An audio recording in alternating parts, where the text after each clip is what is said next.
부산에 큰 조선소가 혹시 있습니까? 한진해운, 한진중공업 용도에. 근데 이제 거제도나 울산에 있는 대우조선이나 아니면 현대중공업에 비하면 규모가 작은 걸로 알고 있습니다. 조선소에 혹시 가보신 적이 있나요?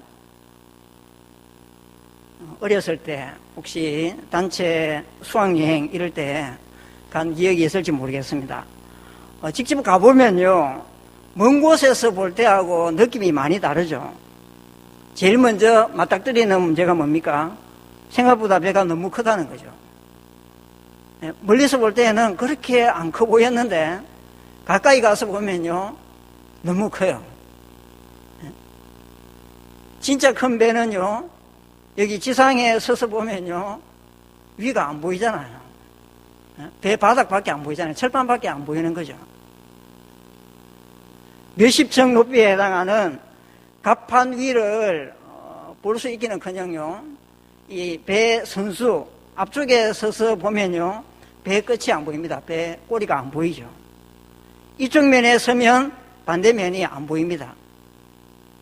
그럼 이렇게 큰 배를 여러분들이 제대로 보려면 도움이 필요하죠. 어떤 도움이 필요합니까? 굉장히 높은 사다리 또는 크레인, 이런 이제 도구들이 필요한 겁니다. 그죠? 크레인을 타고 높은 곳에 올라가서 보면요, 배 위가 보이잖아요. 갑판이 어떻게 생겼는지, 갑판 위에 구조물이 어떤 게 있는지 보이잖아요.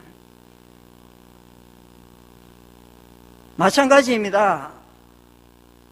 예수님을 이해하는 데에도요, 동일한 원리가 필요합니다. 예수님이 얼마나 큰 분일까요, 여러분? 여러분, 예수님을 얼마나 큰 분으로 생각하고 있습니까? 사실 계속 살펴보고 있는 이 히브리서는 예수님이 어떤 분인지를 변정해주는 그런 편지입니다. 이 편지를 쓴 저자가 하고 싶은 이야기는 예수님은 너무 탁월하고 큰 분이다. 그러니까 너희들이 예수님을 포기하지 말고 끝까지 굳게 붙잡아야 한다. 이걸 이야기하고 싶었습니다.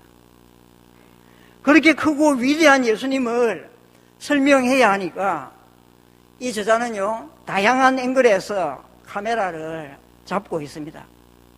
첫 번째 앵글 카메라에서 어떤 장면을 비추어 주었습니까? 천사와 비교를 했죠. 예수님은 천사보다 훨씬 탁월하신 분이다 이야기를 했습니다. 이어지는 두 번째 카메라에서 무엇을 보여줍니까?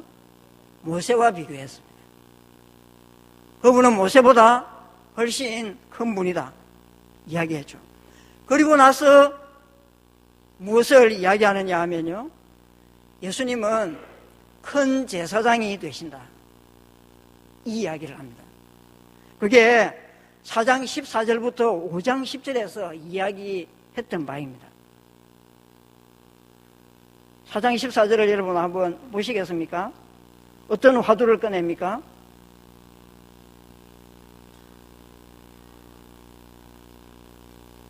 예, 같이 한번 읽어볼까요? 시작.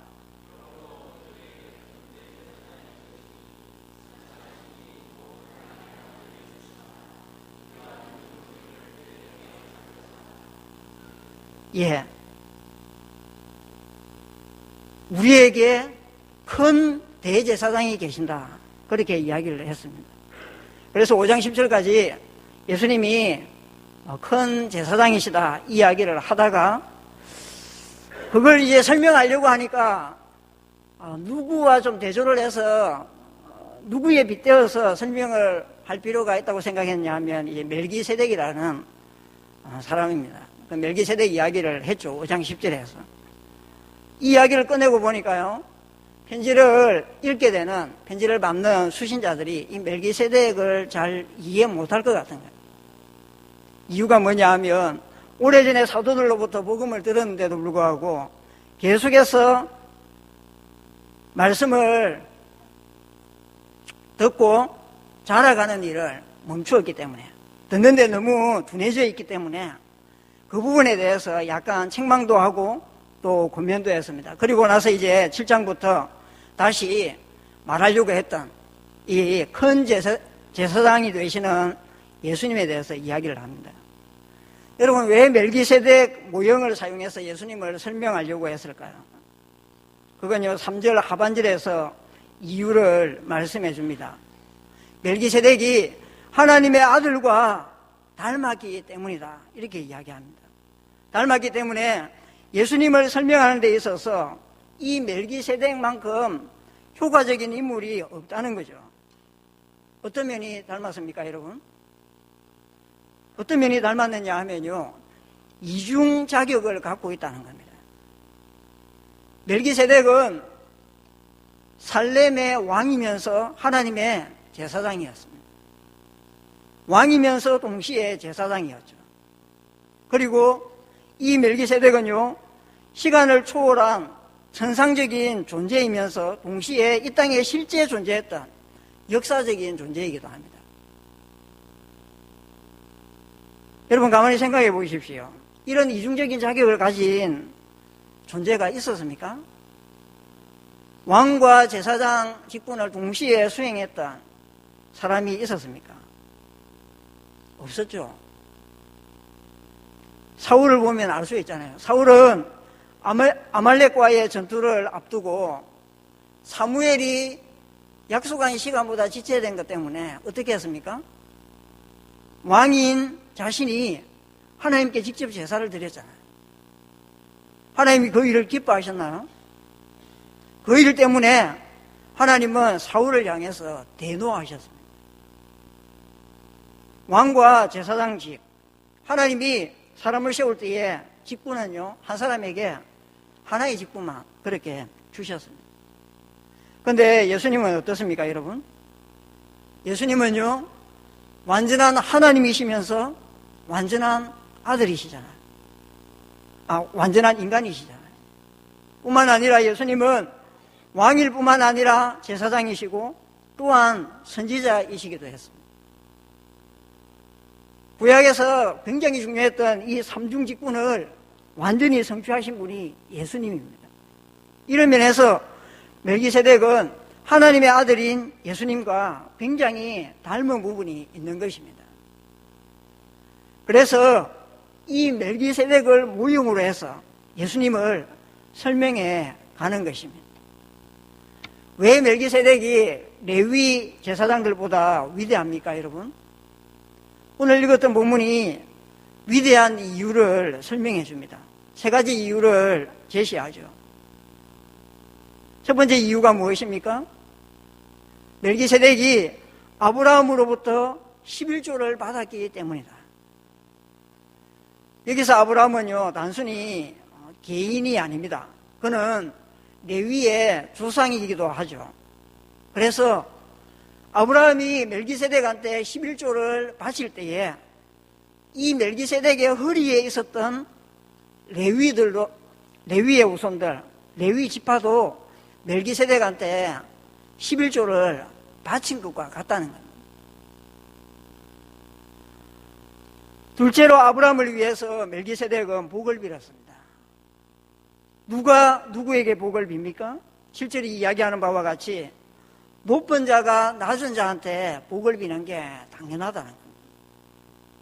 그러니까 아브라함을 축복한, 아브라함에게 복을 빈 멜기세덱이 아브라함보다 훨씬 높다는 거죠. 그 아브라함의 허리에 있었던 레위 지파의 후손들, 레위 계통의 제사장들보다 멜기세덱이 훨씬 위대하다는 거죠. 세 번째 이유는 뭡니까? 레위 제사장과는 달리 영원한 존재라는 겁니다. 3절이 말하는 바가 이것입니다. 다양한 설명을 하는데요, 아버지도 없고 어머니도 없고 족보도 없고 시작한 날도 없고 생명의 것도 없다, 이렇게 설명합니다. 이걸요, 언뜻 보면 어떤 의미로 해석할 수 있느냐 하면요, 이거 역사적으로 존재하지 않았던 인물이라는 그런 설명 아닌가 생각이 들 수 있습니다. 그런데 그런 의미로 이런 다양한 표현을 쓰지 않았습니다. 시간을 초월해서 존재하는 그런 분이라는 거죠. 영원한 존재라는 것. 그걸 이렇게 표현한 것입니다. 레위 제사장들은요, 수명을 다하면 다 죽었습니다. 그런데 멜기세덱은요, 죽음에 대해서 창세기에서 기록하지 않습니다. 그가 누구의 부모, 누구한테서 태어났는지 이런 것들 설명하지 않습니다. 뜬금없이 등장했다가 뜬금없이 사라지죠. 시간의 제약을 초월해서 존재하는 그 사람이 멜기세덱이라는 거예요. 그렇기 때문에 이 멜기세덱은 레위 계열의 제사장들보다 훨씬 뛰어나다, 이 이야기를 하는 것입니다. 본문 이야기는 다 했는데요, 여기까지만 하면 설교가 너무 짧잖아요. 예. 본문은 10절까지 읽었지만은 7장 끝까지 오늘 살펴보고자 합니다. 이어지는 11절부터는요, 어떤 이야기를 하느냐 하면, 그러면 예수님이 왜 레위 계열의 제사장이 아니라 이 멜기세덱의 계열을 쫓아서 제사장이 되어야 했느냐, 그 이유를 설명합니다. 그리고 예수님이 멜기세덱의 계열을 쫓은 제사장이 됨으로 말미암아 어떤 결과가 발생했는가, 이걸 이야기합니다. 예수님이 레위 계통의 제사직을 취하지 않은 이유가 무엇입니까? 그건 굉장히 단순한데요, 11절을 보면 그 이유를 우리에게 말해줍니다. 뭐라고 이야기합니까? 11절을 같이 읽어보겠습니다. 시작.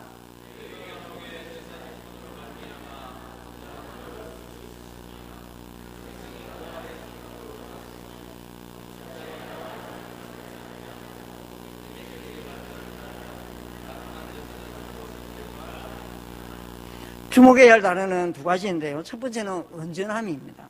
그리고 두 번째는 얻을 수 있었으면 인데요, 온전함은 하나님이 구약시대에 레위 계통의 제사장들을 세움으로써 그 제사직을 통해 이루려고 했던 목표입니다. 하나님을 가까이 할 수 있는 상태, 그게 온전이죠. 하나님과 정상적인 교제를 누릴 수 있는 상태, 그게 온전함입니다. 그걸 위해 하나님이 레위 지파를 구별하셨고 그 레위 지파에 속한 자손들을 제사장으로 세웠다는 겁니다. 이건요, 성막을 통해서 우리가 좀 더 생각해 볼 수 있습니다. 여러분, 하나님이 성막을 왜 이스라엘 백성들한테 지으라고 하셨을까요? 그건 첫 인류 아담이 타락한 이후에 에덴으로부터 추방당했는데 하나님의 임재를 상실하게 되었죠. 하나님을 가까이 할 수 없는 그런 상태가 되었잖아요. 생명나무로 가는 길을 잃어버렸습니다. 하나님이 성막을 만들라고 하신 이유는요, 그 에덴 생명나무 하나님께로 가는 길을 일시적으로 열어주시기 위해서 성막을 만들라고 하셨어요. 성막 첫 방에 들어가면, 성소에 들어가면요, 그 몇 겹의 가죽 덮개를 덮었잖아요. 제일 안에 덮었던 천에 새겨진 문양, 그리고 성소를 통과해서 지성소로 들어가는 길목에 있었던 휘장에 새겨진 그룹, 천사, 이런 것들을 볼 때에 에덴의 이미지를 떠올리게 합니다. 하나님을 향해 나아가는 길, 그 길을 하나님께서 일시적으로 제한적으로 열어주시는 것, 그게 성막입니다. 하나님이 계시는 지성소에 누가 들어갈 수 있었습니까? 백성들이 직접 들어갈 수 있었습니까? 들어갈 수 없었죠. 여기에는 대제사장만이 들어갈 수 있었습니다. 그런데 대제사장이 늘 언제나 들어갈 수 있었느냐 하면요, 그렇지 못했습니다. 언제 들어갑니까? 1년에 단 하루 대속죄일에만 들어갈 수 있었습니다.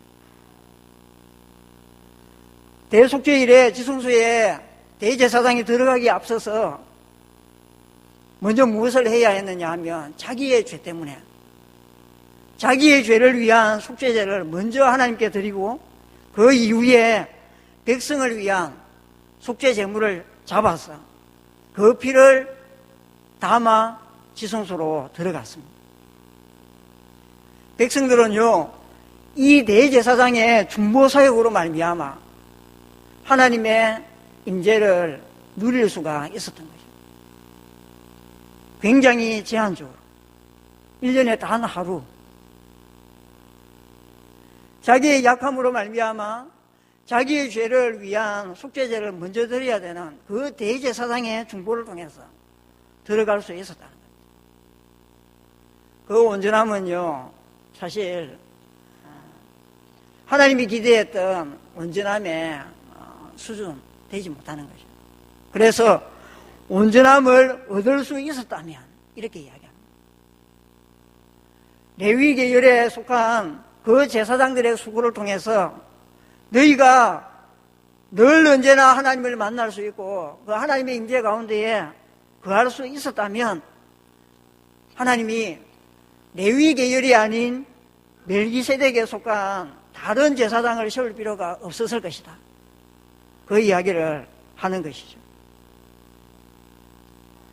여러분, 온전함을 레위 계열의 제사장이 가져다 주지 못했다는 겁니다.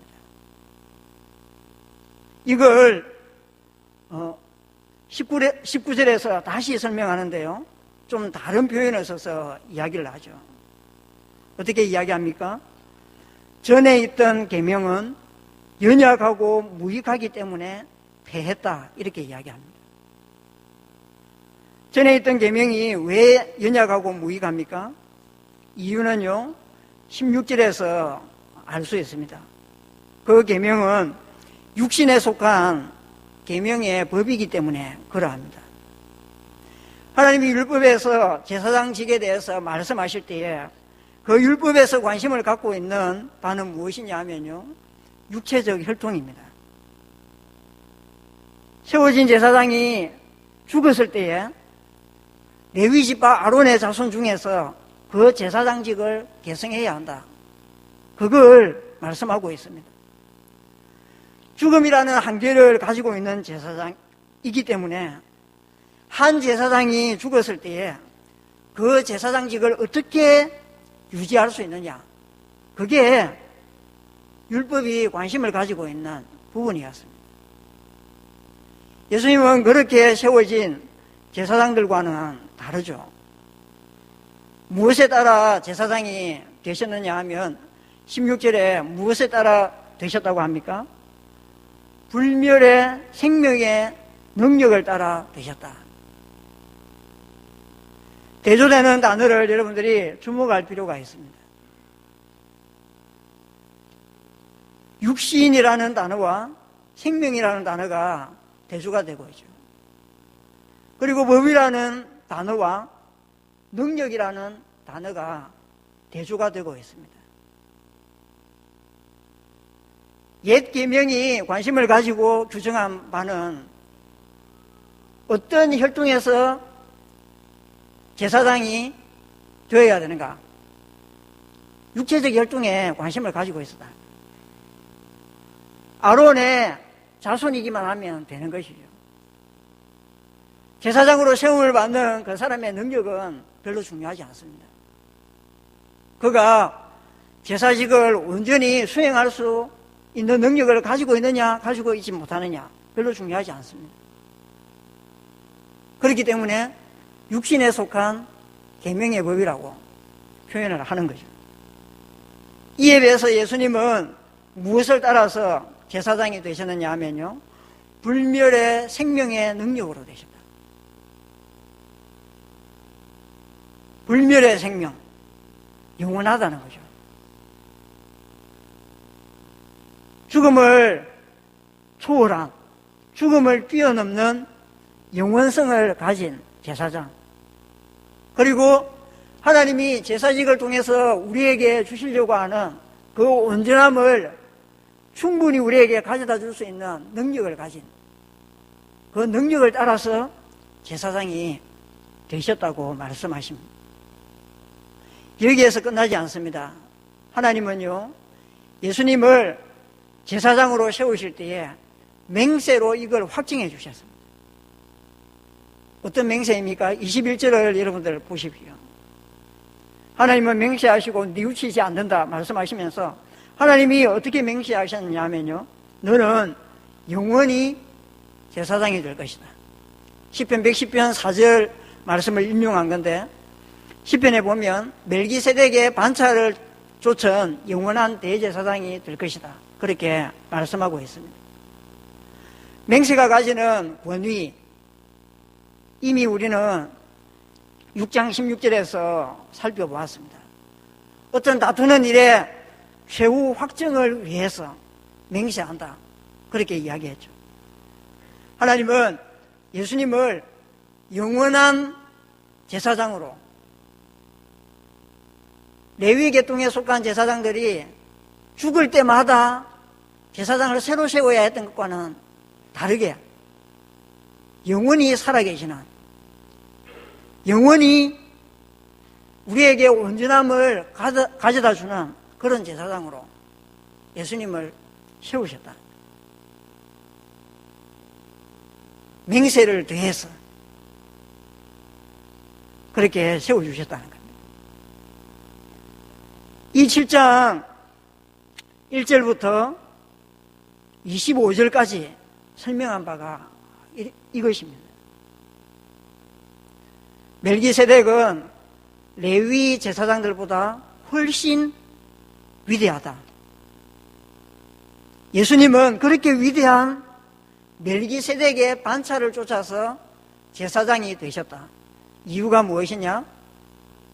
레위 계열에 속한 제사장들이 하나님이 목표로 삼았던 온전함을 백성들한테, 사람들한테 가져다 주지 못했기 때문입니다.